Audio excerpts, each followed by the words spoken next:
힘든 것 가운데 한 가지는 경고의 메시지를 들을 때예요.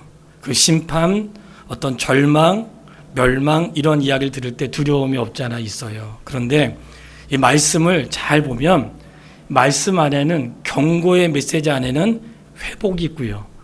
그리고 경고하심의 그 안에는 하나님의 구원의 메시지가 같이 겸하여 있다는 사실을 기억하시고 어떤 말씀이든지 내게 주시는 말씀으로 잘 소화할 수 있게 되기를 주의 이름으로 축복합니다. 특별히 목회자는 말을 많이 하는 사람이잖아요. 말을 많이 하는데 필요한 말을 많이 해야 되는데 필요 없는 말을 많이 하게 되면 하나님에게 경고함을 받죠. 그래서 아무나 선생되지 말라고 했고 선생된 사람에게는 그만큼 무거운 책임이 따른다고 말씀하고 있어요. 우리 성도님들 휴가를 이제 못 보내신 분도 계시겠지만 한 주간 동안의 휴가 기간에 아내는 기도원으로 저는 이제 서울 둘레길을 돌려고 걸었어요. 이미도 이제 다음 세대 밴드에 올라온 글을 보신 분도 있지만 처음에는 완주를 목표로 했는데 도저히 5일 동안 불가능하겠더라고요. 그래서 나누어서 걸어야 되겠다 하고 서울 둘레길을 걷는데 157km인데요. 딱 반을 돌았어요. 근데 돌으면서 좋은 것은 평상시 말을 많이 해야 되잖아요. 혼자 걸으니까 말을 안 해도 되고 얘기할 사람도 없고 제가 또 내성적이어가지고 누구한테 말도 잘 못해요.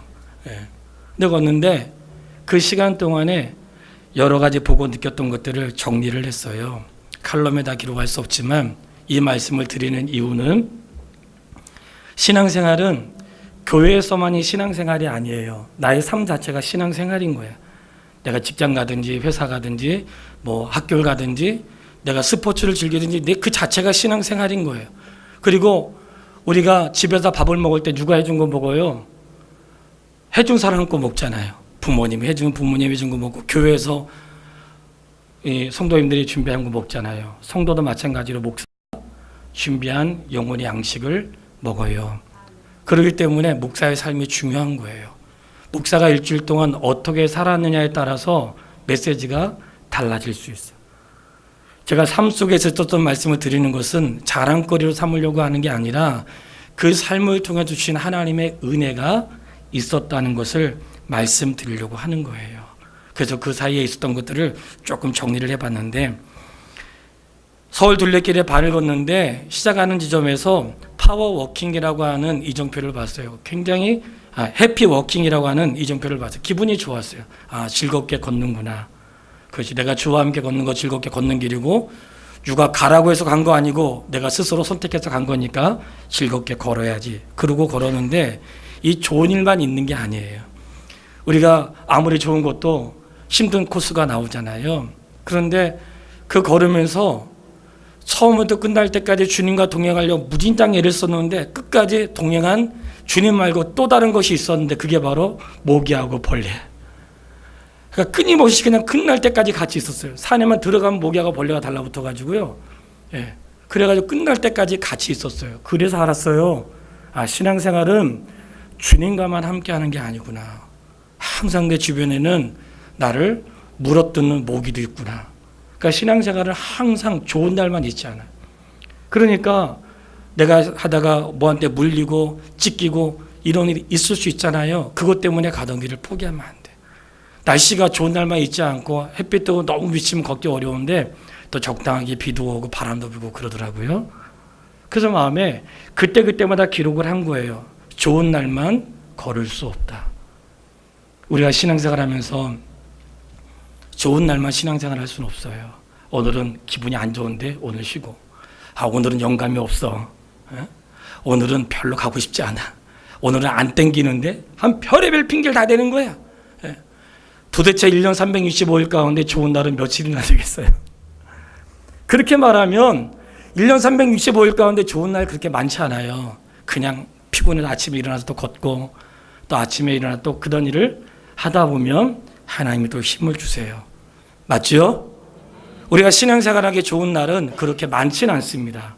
그러나 우리가 날마다 내게 주어진 생애를 걸어가듯이 그렇게 걸어가다 보면 하나님의 은혜를 이루게 되는데요. 저는 서울 둘레길이 지하철과 연결되어 있어가지고요. 우리 동네도 편의점이 엄청나게 많잖아요. 그러니까 준비를 물만 가지고 떠났던 거예요. 물만 가지고 갔는데 도착 지점에 편의점이 없는 거예요.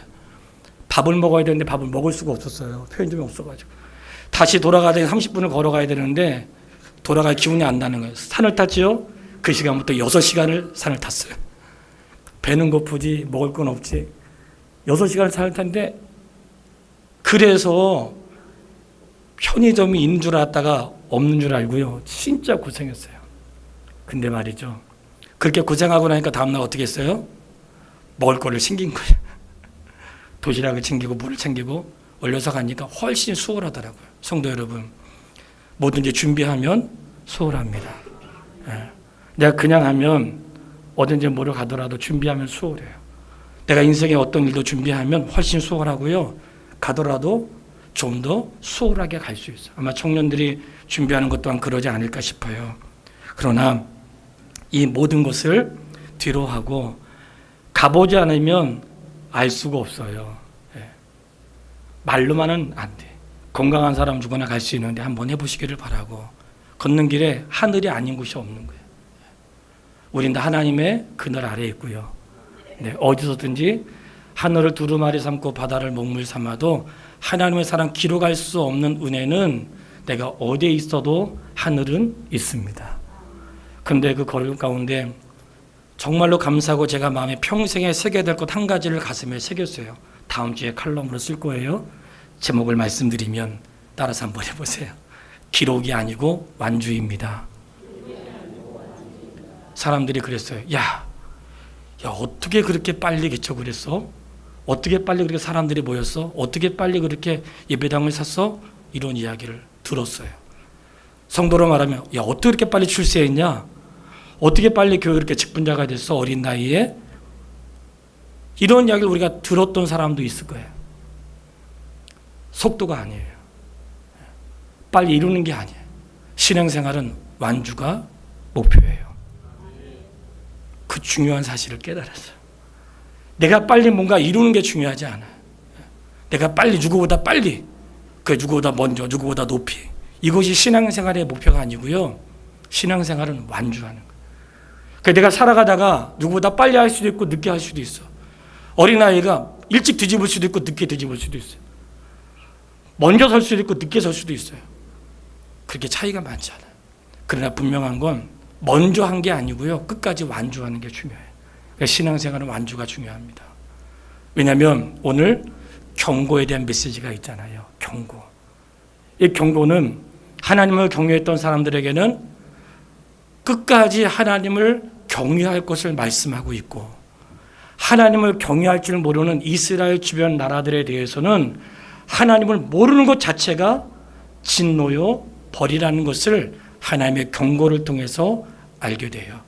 한 주간 동안에 있었던 말씀으로 하나님이 열방을 향하여 경고하시고 심판하신다는 메시지가 있는데, 이게 다 누구와 연결되어 있냐면 이스라엘과 주변에 있는 나라들로 연결이 되어 있어요.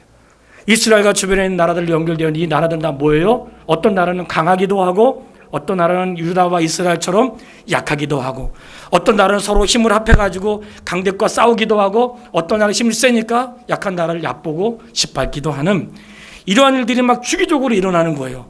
그러다가 오늘 본문의 말씀 읽었더니, 오늘 아침에 큐티 말씀이요, 오늘 아침에 딱 읽었더니 그렇게 말씀하고 있더라고요. 주인이나 종이나 똑같다. 물건을 파는 사람이나 사는 사람이나 똑같다. 이게 뭐예요? 사람은 똑같은 거예요. 우리가 이때 볼 때는 있어 보이고 달라 보이고, 그래도 하나님 앞에서는 다 똑같은 거예요. 하나님 앞에서 똑같은 거예요. 그러니까 자랑할 게 없는 거예요. 하나님이 경고하시는데 모압으로부터 해서 경고하세요.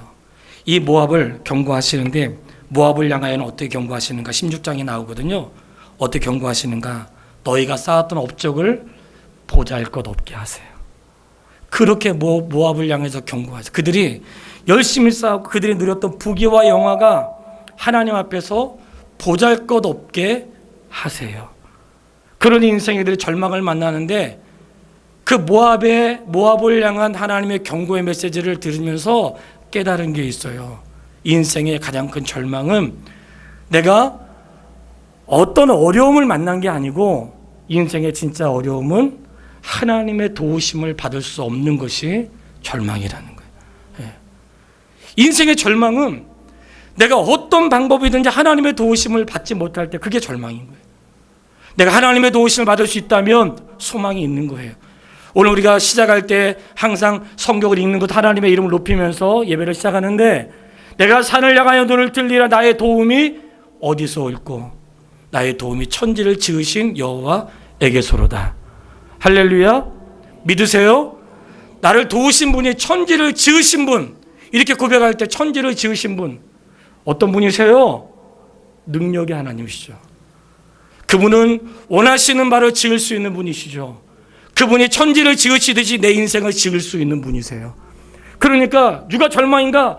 내가 어려운 상황 가운데 빠진 게 절망이 아니고 더 이상 하나님의 도우심을 입을 수 없는 상태가 인생의 가장 절망인 거예요. 하나님을 경외하는 사람에게는 기회가 있어요. 하나님의 은혜를 주세요.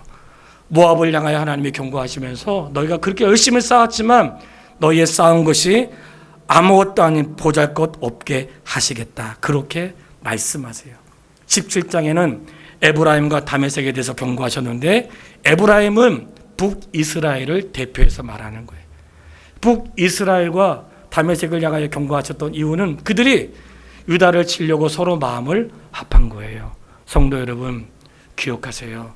선하지 않은 일에 마음을 합하시면 하나님이 기뻐하지 않습니다. 마음을 합한다고 하여 좋은 게 아니에요. 선하지 않는 일에 동참하고, 선하지 않는 일에 마음을 같이 하고, 선하지 않은 일에 목적을 같이 하는 하나님이 기뻐하지 않으세요. 북이스라엘이라 해도 그가 하나님의 선택한 유다를 향하여 다메섹과 함께 공동으로 힘을 합해 힘을 모았을 때에 하나님이 그들을 향하여 그들의 힘과 연합을 보잘것없게 하세요. 세월이 지날수록 깨닫는 게 뭔지 아세요? 하나님은 하나하나를 너무나 귀하게 여기시고 그 하나하나가 그 자체로서 너무나 귀한 거예요. 그 자체로서 귀한 거예요. 너무나 부끄러운 고백인데요. 내가 신앙생활을 바르게 하고 왔어도 내가 살아온 길만 온전한 게 아니야. 그거 아세요? 산에 갔더니 길이 엄청나게 많아요. 팔다산 다 가보셨죠? 팔다산 올라가는 길 한 곳이에요? 여러 곳이. 팔다산 올라가는 길이 여러 곳이에요. 그냥 내가 한 길만 고집할 수 있어요? 없어요? 없어요. 여행이나 어떤 걸음을 걷거나 삶을 많은 일들을 만나다 보면 마음이 넓어지게 되는데 어떻게 넓어지는가? 자기 것만 고집하지 않게 돼. 내가 살아왔던 길, 내가 바르다고 생각되는 길, 내 길만 옳은 게 아니에요. 내 길만 옳지가 않아요. 가는 길은 너무나 다양한 거예요. 가는 길은 너무나 다양해요. 물론 진리의 길은 한 곳인데 목적지는 한 곳이죠. 그러나 그곳에 가는 게 너무나 다양한 거예요. 그 다양함을 인정하게 되는 것이지 나하고 똑같아야 되는 건 아닌 거예요. 그러니까 이스라엘 백성들이 하나님을 경외하는 데 있어가지고 그 똑같음의 기준은 무엇이냐면 하나님의 말씀의 기준이고, 말씀에 따라서 각 사람의 살아가는 삶의 모습은 다를 수 있는 거예요. 그러나 왜 분명한 것은 오늘 하나님께서는 에브라임과 다메섹을 향하여 경고하시면서 오직 구원자나 하나님이신데 그 하나님을 의지하지 않고 서로 잘못된 연합을 한 그들을 하나님이 책망하신 게 나오고요. 18장에 구수에 대해서 경고하시는데 이 구수에 대해서 한마디로 말하면 이거예요. 너희가 아무리 수고했어도 빈들을 만나게 될 것이다. 사람이 수고해도 열매를 맺게 하신 분 누구세요? 정말로 믿으세요? 하나님이세요. 내가 수고했다고 다 수고한 거 먹는 거 아니에요. 내가 노력했다고 노력의 대가를 다 얻는 것 아닙니다. 때로는 수고하고 애썼는데 빈들이 되게 하시고, 내가 울타리를 쳤는데 울타리를 무너뜨리기도 하세요. 심는 이나 물 주는 이는 사람이지만 자라게 하시는 분은 오직 여호와시니라. 잊지 마세요. 내가 울타리를 치고 내가 심었다고 해서 내가 맺는 것 아닙니다. 하나님의 선한 일을 하다 보면 저거 내가 했는데 천만의 말씀이야. 저거 내가 심었는데, 내가 내려왔는데 누가 그래요? 나는 인생은 어떤 사람도 내 마음대로 할 수가 없어. 내가 말했어도 감동이 되며 그 말에 영향력이 미쳐지게 하고 그 말이 마음에 새겨지게 되고 그 말씀대로 살아가고 싶은 것은 내가 아니에요. 하나님이 그의 마음에 선한 마음을 주시고 그 마음을 움직이시고 그리고 그가 잘할 수 있도록 하시는 분 하나님이세요. 사람이 고민한다고 해도 그 길을 한자나 더 할 수 없다 그랬어요. 맨날 고민만 할 뿐이에요. 고민하지 마세요. 오히려 기도하고 하나님의 도우심을 구하게 되기를 주의 이름으로 축원합니다. 그리스도에게 경고하신 것은 빈손이 되게 하겠다는 거예요. 애굽에도 경고하세요. 애굽은 하나님이 애굽이 얼마나 부강했던 나라예요. 더군다나 한때는 이스라엘 노예 삼고 있을 때에는 그 당시에 엄청나게 크고 부유한 나라였으니까 그 나라조차도 하나님이 진노의 손을 펴시니 애굽이 벌벌 떨고 애굽의 우상들이 두려워하고 애굽에 있는 지도자들이 두려워 떤다는 거예요. 누가요? 하나님이 임하시니. 애굽에 대해 경고하시는 말씀을 읽으면서 너무 감사한 일이 있었어요. 하나님이 임하시는데 애굽에 어떻게 임하세요? 두려움으로 임하셔요. 하나님 임하시니까 두려운 거야. 그리고 그들이 막 견딜 수 없는 거예요. 근데 오늘 하나님의 거룩한 선택받은 백성들에게 어떻게 임하세요? 사랑으로 임하시고 하나님의 은혜와 긍휼하심으로 임하시는 거예요. 하나님의 임하심이 달라. 하나님의 힘과 권세가 없어서가 아니에요. 하나님의 그 힘을 진노할 때에는 심판의 힘으로 사용하시지만 백성들을 구원하실 때에는 사랑의 힘으로 사용하세요. 힘의 능력이 다른 거예요. 운전하다 보면 전진 하면 힘이 어떻게 해요? 앞으로 가잖아요. 기어를 후진 넣으면 힘이 뒤로 가요. 하나님의 그 힘을 어디에다 쓰느냐에 따라 가지고 우리 인생이 달라진다니까. 하나님의 그 심판과 진노하심이 앞에 두려워 떨고 그들의 울타리가 막 벗겨지고 가지가 벗겨지는 그런 인생의 일들은 하나님의 힘을 심판에 쏟으신 거예요. 그때로 내가 별로 한 것 없는데 하나님 나에게 은혜를 주셔요. 뭐예요? 내가 잘했다기보다는 하나님 나에게 긍휼과 한량없는 은혜를 베푸신 것이죠. 바벨론에 대하여 경고하세요. 야, 너가 그렇게 힘세냐?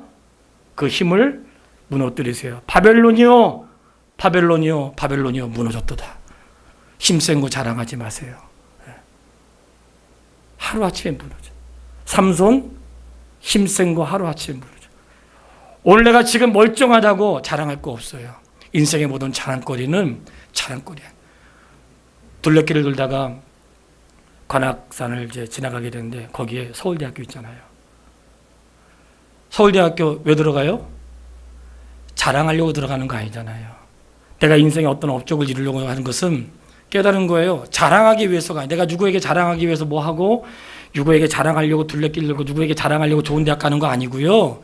자기에게 주어진 일을 완수하기 위해서 하는 거예요. 그렇게 보면 자랑할 게 하나도 없어. 내가 무언가 했다는 것은 나의 자랑거리가 아니고 그저 하나님 내게 주신 삶을 아름답게 이루기 위한 과정인 거예요. 성도가 살아가면서 어떤 것 이루었잖아요. 자랑하지 마세요. 그 자랑함이 나에게 허물이 될 수 있어요. 자랑거리로 삼지 마시고 그것이 내가 생애를 사는 날 동안 이루어야 될 하나님의 은혜로 알고요. 환상의 골짜기에 대한 경고가 있는데 놀랍게도 환상의 골짜기는 예루살렘이었고 남유다를 향한 경고였어요. 하나님이 왜 환상의 골짜기라고 했을까? 아름다운 성 예루살렘. 예루살렘 성이 진짜 아름다울까요? 아닙니다. 보잘것없어요. 영국에 있는 에딘버러 성에 비하면 아무것도 아니에요. 잽도 안 돼요. 뭐가 아름다워요? 하나님이 거하시는 성이기 때문에 아름다운 거예요. 그 아름다운 성이 아름다운 골짜기를 하나님이 경고하신 거예요.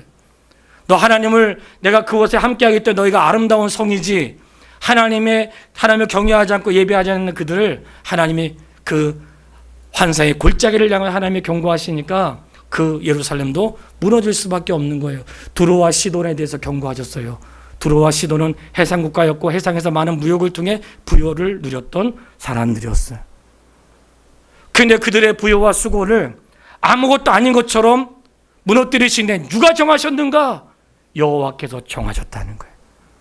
그러니 이 모든 걸 한번 보세요. 하나님이 경고하셨어요. 하나님이 경고하신 것을 보면 무엇을 깨달아요? 하나님은 이스라엘과 선택받은 백성만 하나님이 주장하시는 게 아니라 열방을 주장하시는구나. 열방의 대통령은 미국 대통령이 아니고요, 하나님이세요. 하나님이 열방의 대통령이시고 하나님 왕이세요. 하나님 열방을 통치하세요. 무엇으로 통치하시는가? 자신의 힘의 권세로 통치하지 않으시고 공의와 정의로 통치하세요. 하나님이 이 모든 나라들을 향하여 경고하신 것은 하나님이 통치하신다는 뜻을 말씀하는 거고요, 경고의 또 다른 의미는 회복하라는 거예요. 회개하고 돌아올 수 있는 기회를 주시는 거예요. 경고에 뭐가 있는 줄 아세요? 한번 따라서 해보실래요? 하나님은 말씀만 하지 않으신다. 무슨 말이에요? 행하신다는 거예요. 하나님 말씀만 하지 않으셔. 어떤 사람은 너 다음에 그러면 죽어?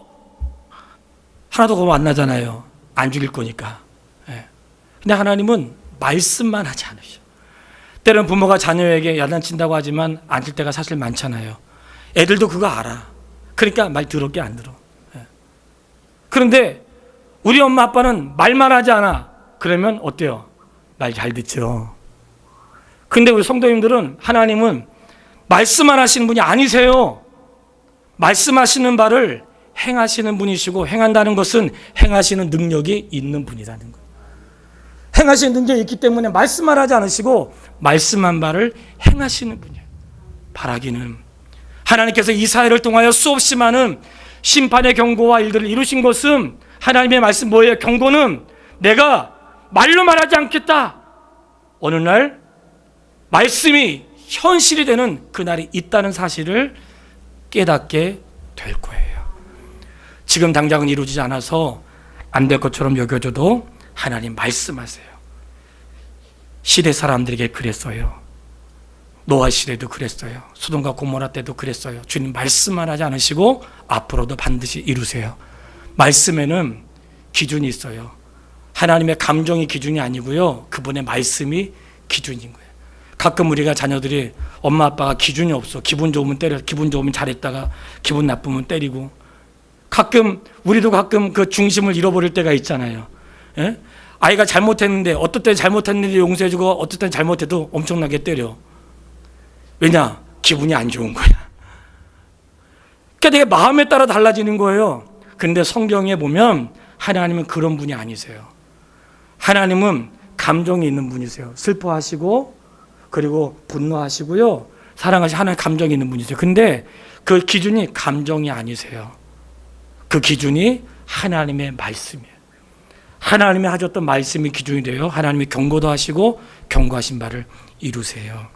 자, 이것이 한 주간에 있었던 말씀이에요. 그럼 그 가운데 오늘 본문의 말씀 20장에 하나님이 이사야를 통하여 경고하시되 아주 신비하고 부끄럽기도 하고 어떻게 그럴 수 있나 하는 징표를 보이시는데, 오늘 본문의 말씀 1절을 같이 한번 읽어보도록 하겠습니다. 다 같이 한번 1절 읽겠습니다.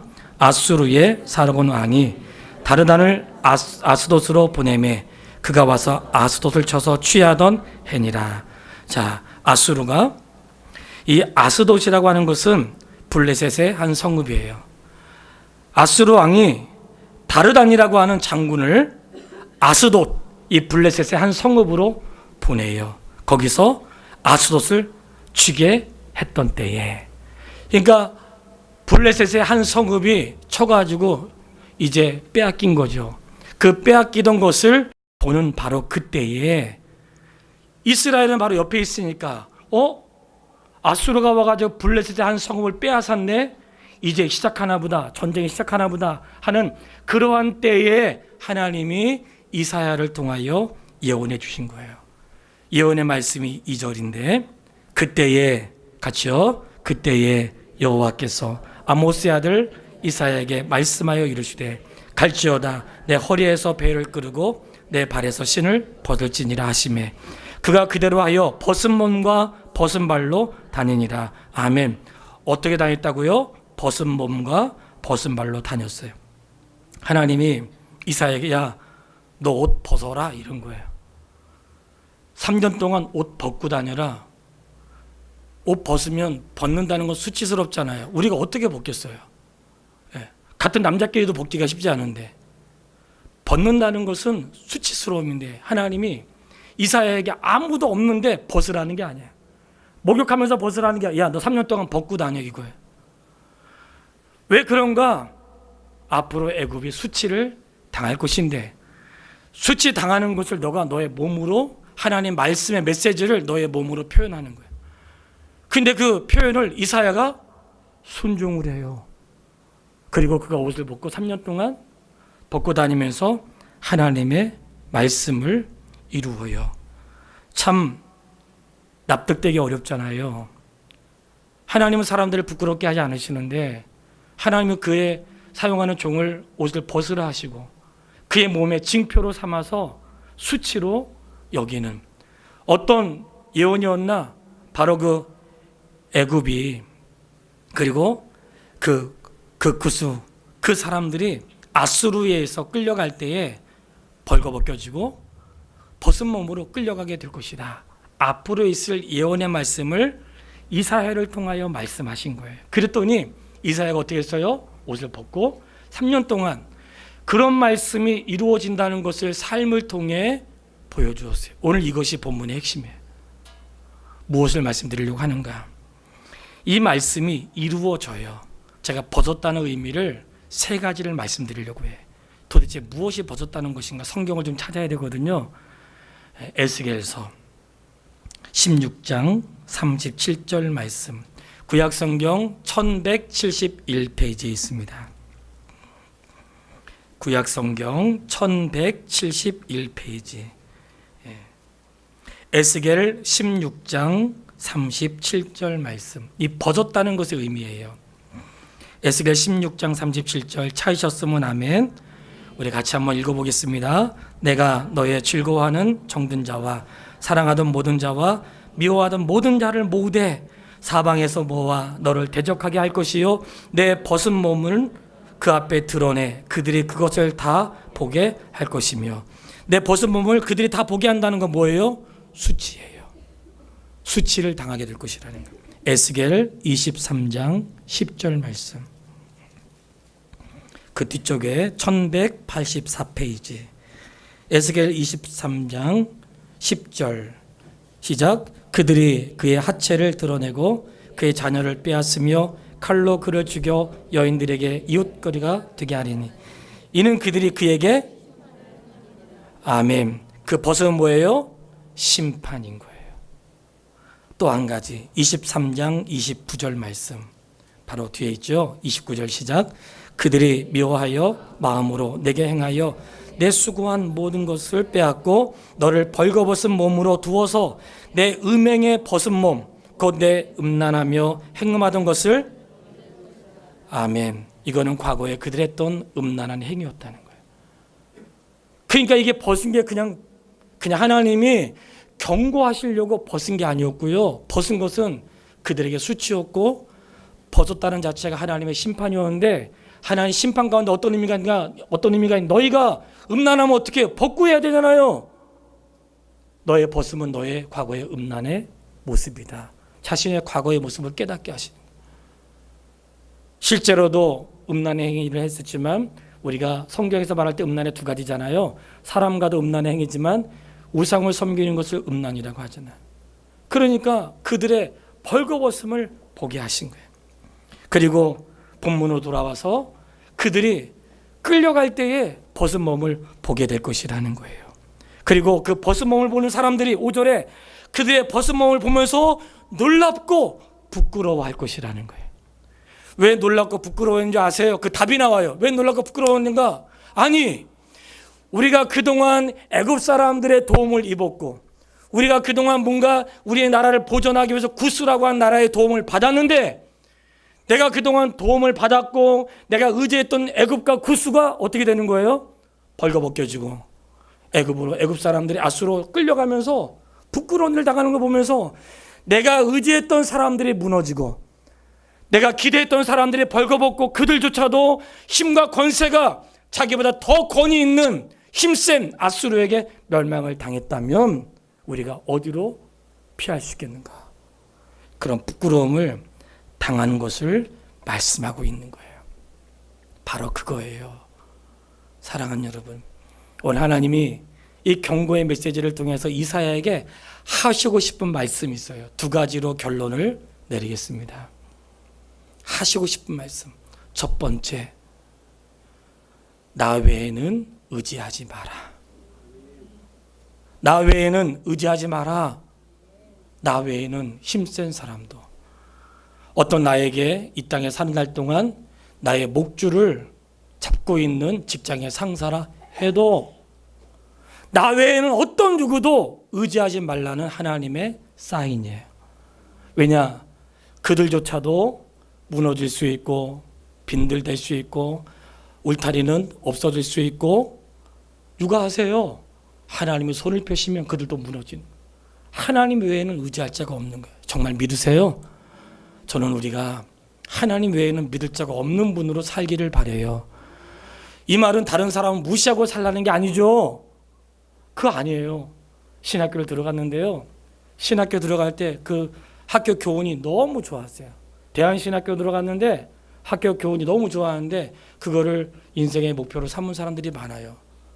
저는 지금도 그 교훈을 잊을 수가 없어요. 근데 그때는 그냥 좋았는데 처음 신학교 가는데 그 교훈을 설교하시더라고요. 그랬는데 너무 좋았어요. 그리고 그 교훈의 말씀을 제가 평생의 마음에 새겼어요. 근데 그때 새겼던 마음하고 지금하고 너무 달라요. 야, 이 말이 진짜 중요했구나 하는 걸 알게 됐어요. 첫 번째 뭐였냐면요, 주님께 충성.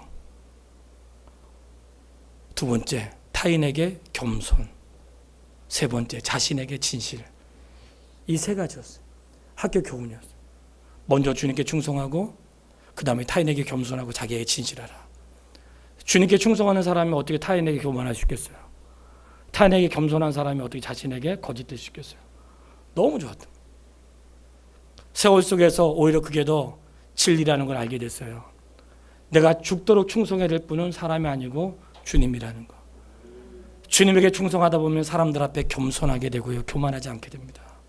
그리고 진실하게 돼요. 누가 알아요? 나는 안다고. 제가 서울 둘레길을 돌면서 제가 살았던 동네가 나왔어요. 천호동. 거기 엄청나게 많이 한강부터 해가지고 천호동, 제가 다녔던 동네죠. 근데 그 동네를 수서까지 연결해서 9시간을 걷는데요, 이 지도를 보니까 내가 아는 길이 있는 거예요. 그 길로 가면 더 빠른데 그 길로 갈 수도 있는데 그 길로 안 간 거예요. 왜냐하면 그 길로 가면 9시간을 한 6시간이면 걷겠더라고요. 근데 왜 그 길로 안 가고 돌아서 갔냐? 누가 알아요? 내가 알잖아요. 다른 사람은 다 돌았다고 했는데 나는 알잖아. 중간에 딴 길로 간 거. 나는 알잖아요. 나는 속일 수 없잖아요. 그래가지고 아는 길로 안 가고 따라갔는데 진짜 뺑뺑 돌아가더라고. 누가 알아요? 나는 알아요. 성도 여러분, 신앙생활은 그렇게 하는 거예요. 아무도 안 봤는데 나는 알잖아요. 내가 그따구로 사는 거 나는 알잖아. 예? 그러니까 나는 아는 거야. 그러니까 신앙생활의 기준은 누가 안 봤는데요, 그게 아니에요. 하나님 앞에서 진실하게 살아가면 마지막까지 온전하게 될 줄 믿습니다. 하나님 말씀만 하지 않으세요. 그래서 이 오늘 본문의 말씀 가운데 뭐라 그랬어요? 하나님이 이스라엘을 통해서 그렇게 하신 것은 그런 일들을 통해서 하나님이 그들을 깨닫게 하시고 돌아오게 하시는 너무 놀라운 이유가 있고요. 두 번째, 이 교훈은 무엇이냐면 우리가 이 시대에 이사야가 되어야 한다는 거예요. 이 시대에 이사야가 된다는 건 무슨 말인가? 이사야가 하나님 말씀을 듣고 어떻게 했어요? 옷을 벗고 신발을 벗었어. 왜 벗었을까요? 부끄러운데 왜 벗었을까? 하나님은 말씀하신 대로 된다.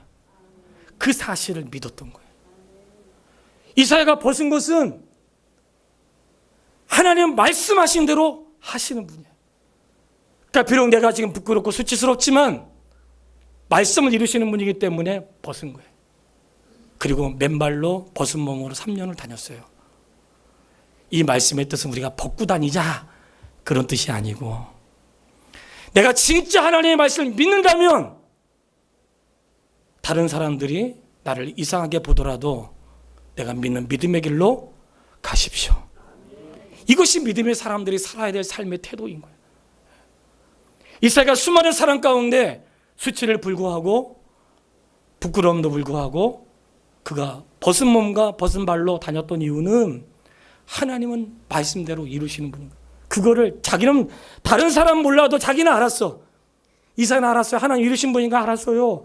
그렇기 때문에 이루심을 알았기 때문에 자신의 삶으로 증표가 되고 삶이 앞으로의 심판의 예표가 되고 그의 삶을 보면서 아, 하나님 정말 이루신 분이구나 하는 것들을 사람들이 목격하게 했어요. 그렇다면 이 시대의 이사야는 어떤 사람이에요? 이 사람이 정말 주님의 약속을 기다리는 사람인지 아닌가 구별이 안 돼. 정말 주님의 경고하심을 믿는 사람인지 믿지 않는 사람인지 구별이 안 돼. 자기가 말한 대로 살지 않아. 그건 뭐예요? 내가 믿는 게 진리가 아닌가? 그냥 버려도 되는 말씀인가? 어떠세요? 우리가 이 시대에 이사야로 살아야 되는 거예요. 내가 그 말씀이 정말 옳다면 그 길로 가야지 나의 삶이 신앙의 징표가 되고 삶의 표적이 되는 거예요. 하나님께서는 신비한 역사로 이끌어가지 않으세요. 구원받은 믿음의 사람을 통하여 구원받지 않는 사람들의 삶의 시대의 징표로 삼으세요. 할렐루야. 이사야와 같은 자기가 믿는 바를 쫓아 사는 그 사람을 통하여 그 시대의 표적을 삼으시는 거예요.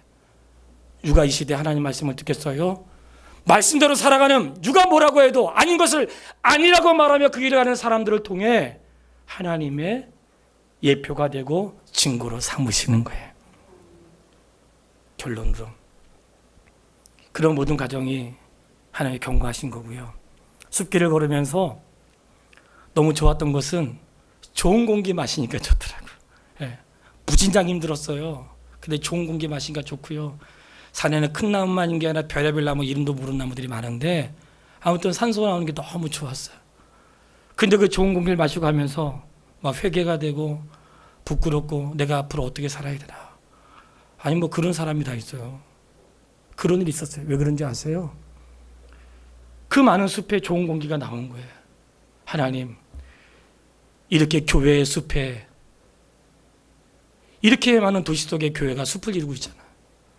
성도가 숲을 이루고 있잖아요. 왜 우리는 좋은 공기가 안 나올까요? 이렇게 숲을 이루고 있는 도시의 교회들이 숲을 이루고 있는 성도의 삶에 왜 생명을 살리는 좋은 공기를 내지 못할까? 이것은 진리가 잘못된 게 아니고 우리의 온전하지 못함인 것입니다. 바라기는 교회의 숲을 이루고 있는 이 시대 속에서 우리가 가짜의 숲 속에서 생명을 살리는 공기를 내야 될 줄 믿습니다.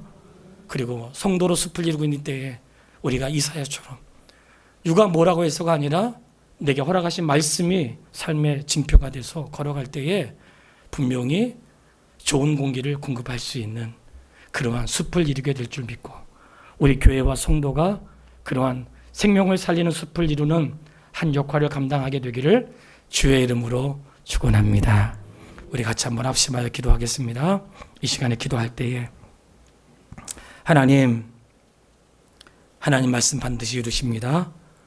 이 시대의 이사야가 돼서 그가 벗은 몸과 벗은 발로 다녔던 것처럼 하나님 말씀을 내 삶이 내 몸이 징표가 되고 이 시대 사람들에게 길이 되게 도와주십시오. 또 한 가지는 하나님 교회가 이렇게 숲을 이루고 있는데 좋은 공기 내지 못하는 저희를 용서해 주시고 성도가 숲을 이루고 있는데 좋은 공기 내지 못한 저희 용서해 주시고 좋은 공기 낼 수 있는 교회요, 좋은 공기 낼 수 있는 목사요, 좋은 공기 낼 수 있는 믿음의 숲을 이룰 수 있도록 우리를 도와주십시오. 우리 같이 한번 기도하기를 바랍니다. 아버지 하나님, 하나님의 은혜와 사랑을 참으로 감사합니다. 하나님께서 경고하셨습니다. 경고하신 바를 이루십니다. 바라고 기도하는 것은 연약한 저희들을 불쌍히 여기시고 도와주셔서 하나님 반드시 이루시는 분인데 우리가 주님의 뜻을 따라 아름답게 살아갈 수 있도록 인도하여 주시고 아버지 말씀만 하지 않으시고 행하시는 분이시니 하나님 우리가 그 말씀 앞에 순종하며 갈 수 있도록 인도해 주십시오.